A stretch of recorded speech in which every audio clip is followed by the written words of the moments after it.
Extracting ఎన్ని పద్ధతుల ద్వారా జరుగుతుంది? 3 పద్ధతులు, ఏ, బి అండ్ సి. ఏదేంటండి? Open pit mining, second is dredging, third one is stripping. 3 పద్ధతుల ద్వారా జరుగుతుంది. దీనివల్ల ఏ రకమైనటువంటి పర్యావరణ సమస్యలు ఏర్పడుతుందంటే నెంబర్ 1 ఇంపాక్ట్ అండి, ప్రభావం. ఏ, డీవిజిటేషన్, పచ్చదనం నాశనం అయిపోతుంది సార్. ఒక చోట గనిని మనం తవ్వాలనుకుంటే అక్కడ ఉండేటువంటి చెట్లు, చేదారాలు, పచ్చదనం, మొక్కలు, గిక్కలు అన్నీ కూడా నాశనం అయిపోతాయి. చాలా వరకు మైన్స్ ఎక్కడ ఉంటాయండి? నియర్ బై ఫారెస్ట్లే ఉంటాయి కదండి. అందువల్ల డీఫారెస్టేషన్కి దారితీస్తుంది, అడవుల క్షీణత కూడా దారితీస్తుంది, పచ్చదనం నాశనం అవుతుంది, గ్రీనరీ విల్ బి డెస్ట్రాయిడ్. అది మొట్టమొదటి డీవిజిటేషన్ అంటాం. ఇంకా దానివల్ల ఏమేమి చెడ్డ ప్రభావాలు ఉన్నాయి? అడవుల క్షీణత వల్ల ఏమేమి చెప్పాము, ఆ ప్రభావాలన్నీ ఇక్కడ కనపడతాయి. That is devegetation. Next one subsidence of land అండి, సబ్సిస్టెన్స్ ఆఫ్ ల్యాండ్.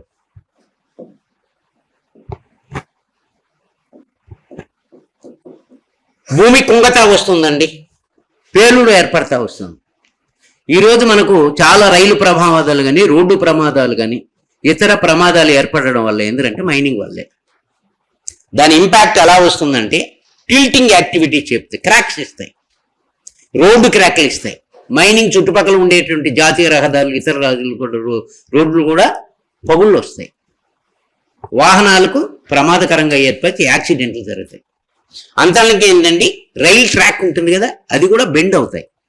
దీని ప్రభావంతో ట్రాక్ బెండ్ అవుతుంది, అది కూడా రైలు ప్రమాదాన్ని కూడా దారితీస్తుంది, బెండింగ్ అవుతుంది. తర్వాత బక్లింగ్ ఆఫ్ రోడ్స్, ఆ తర్వాత ఇవన్నీ ఈ కార్యక్రమాలు వస్తాయి. దీనివల్ల సీరియస్ ఎన్విరాన్మెంటల్ ప్రాబ్లం రావలే కాకుండా ప్రజల యొక్క ప్రాణానికి హానికరంగా మారుతూ ఉంటాయి. That is what is called subsidence of land, B.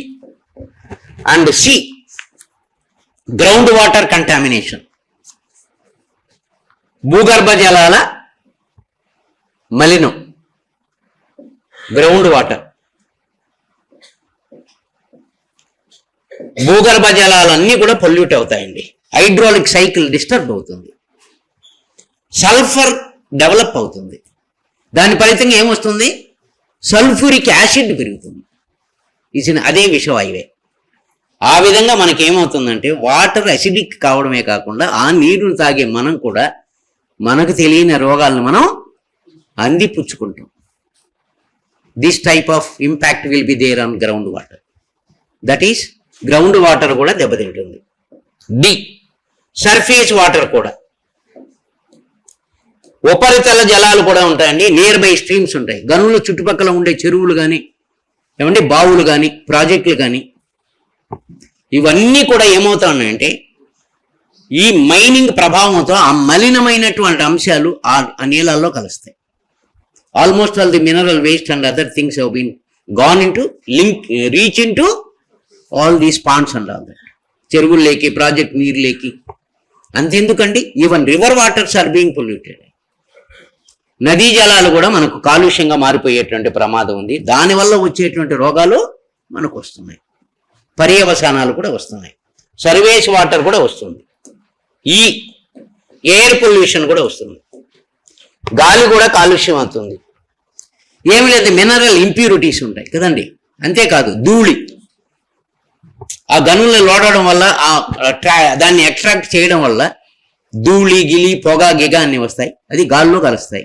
దానివల్ల గాలి కూడా కాలుష్యమై గాలి కాలుష్యాల వల్ల వచ్చే రోగాలు కూడా మనకు వస్తాయి. That is about air pollution is also they. దానివల్ల వచ్చే రోగాలు కూడా వస్తాయి. ఎఫ్, ఆక్యుపేషనల్ హజార్డ్స్ అండి, వృత్తిపరమైనటువంటి ప్రమాదాలు. Those who are actually working in mines, they are facing severe health hazards అండి. తీవ్రమైన ఆరోగ్య సమస్యలు ఎదుర్కొంటున్నారండి గనుల్లో పనిచేసే కార్మికులు. ఓకే, ఊపిరితిత్తుల సమస్యలు వస్తాయి వాళ్ళకి కదా, అవన్నీ ఆ డస్ట్ అంతా పీలుస్తూ వస్తారు వాళ్ళు. అంతేకాదండి, రెస్పిరేటరీ ప్రాబ్లమే కాదు, స్కిన్ డిసీజెస్ కూడా వస్తున్నాయి, విపరీతమైనటువంటి చర్మ వ్యాధులు కూడా వస్తున్నాయి. అంతేకాకుండా ఆ మినరల్స్తో వాళ్ళకి టచ్ అవ్వడం వల్ల, వాటి వల్ల ఏర్పడడం వల్ల టాక్సిక్ మెటీరియల్ కూడా పెరుగుతుంది. అంటే విష అంశాలు కూడా వాళ్ళకి ఎక్కువ అవుతూ ఉంటాయి. అందుకే కదండి almost all for mineral staff, గనుల్లో పనిచేసే శ్రామికులకి ఏమండి ఎప్పుడైనా మనకు ఉద్యోగాలంతా ఎవరైనా పిల్లలు తండ్రి కానీ తల్లి కానీ చనిపోతే ఇస్తారు ఉద్యోగం. కానీ మినరల్ స్టాఫ్ రిటైర్ అయిపోయిన ప్రతి ఒక్క కొడుక్కి లేదా కూతురికి ఇస్తారండి. దే నీడ్ నాట్ డై, ఎందుకంటే they have faced hazardous health problem. So that let us provide compassionate appointment. Compassionate ground అంటే చనిపోతే ఇచ్చేది కాదు, ఉండగానే ఇస్తారు. వాళ్ళు రిటైర్ అయిపోతారు, ముందుగానే వాలంటీర్ రిటైర్మెంట్ కూడా తీసుకునేస్తున్నారు వాళ్ళు. ఇంకా కొద్ది రోజులు ఉంటే మనకు ఆరోగ్యం ఇంకా దెబ్బతింటున్నాయి, మా బిడ్డకి ఇవ్వండి, పలానావాడికి ఇవ్వండి రాసిస్తే ఆ బిడ్డకి ఇచ్చేస్తారు ఉద్యోగం. Just because the health hazards are very severe for mining workers. ఇదే professional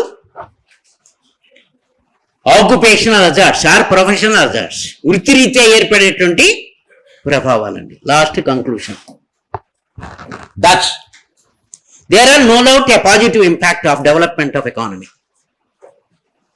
industrial development, trade development, transport development, communication development కదండి.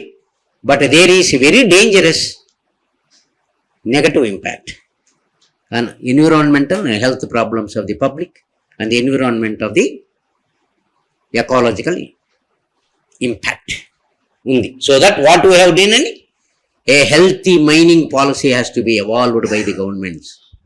అంటే కేంద్ర ప్రభుత్వాలు కానీ రాష్ట్ర ప్రభుత్వాలు కానీ ఆరోగ్యకరమైనటువంటి అంటే గనుల విధానాన్ని పాటించవలసిన అవసరం ఉన్నది అని కంక్లూషన్లో ఇచ్చేయండి. Understand? I don't think so such an important వే. అవును ఏం కాదు, నేను అన్నీ చెప్పేశా. నేచురల్ రిసోర్సెస్లో ఏముండాయో అన్నీ చెప్పేశావు. ఫారెస్ట్ చెప్పేశాను, వాటర్ చెప్పేశాను, ల్యాండ్ చెప్పేశాను, మైనింగ్, ఇవే ఉండేది మనకు. వీటిలో ఒక క్వశ్చన్ వస్తుంది, ఏది ఇంపార్టెంట్ అండి? Agriculture important, land. మోడర్న్ అగ్రికల్చరే highly expected question. Next question ఏంటంటే లాస్ట్, అది స్టాక్ క్వశ్చన్, అది రిపీటెడ్గా అడుగుతానే ఉంటాడు కదా. ఇప్పుడు నేను ఎక్స్పెక్ట్ చేసే క్వశ్చన్లు ఏంటండి?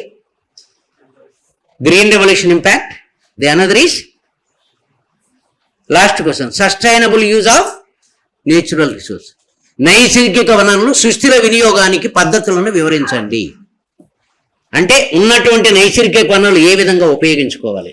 This is another highly important question. మిగిలినేటి మళ్ళీ చదివి సావండి, ఈ రెండింటి మాత్రం ప్రాక్టీస్ చేసి సావండి. ఓకే.